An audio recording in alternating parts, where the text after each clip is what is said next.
ত্রয়োদশ জাতীয় সংসদ নির্বাচন ঘিরে মাঠ গোছাতে ব্যস্ত দেশের সব রাজনৈতিক দল। নানা প্রতিশ্রুতি নিয়ে নেতারা যাচ্ছেন ভোটারদের কাছে।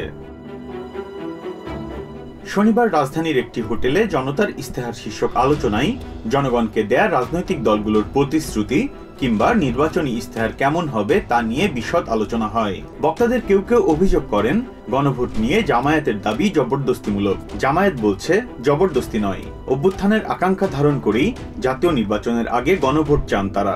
আর জুলাই সনদ বাস্তবায়নে রাজনৈতিক দলগুলোর ঐকমত্যের বাইরে যাওয়ার সুযোগ নেই বলে মনে করে বিএনপি। অনুষ্ঠানে প্রধান উপদেষ্টার প্রেস সচিব জানান, জনগণের আকাঙ্ক্ষা ধারণ করে অতি দ্রুতই বাস্তবায়ন করা হবে জুলাই সনদ। অনুষ্ঠানে নতুন বাংলাদেশ বিনির্মাণে রাজনৈতিক দলগুলোকে একে অপরের প্রতি সহনশীল হওয়ার পাশাপাশি রাষ্ট্রের স্বার্থে আরও দায়িত্বশীল হওয়ার আহ্বান জানান আলোচকরা।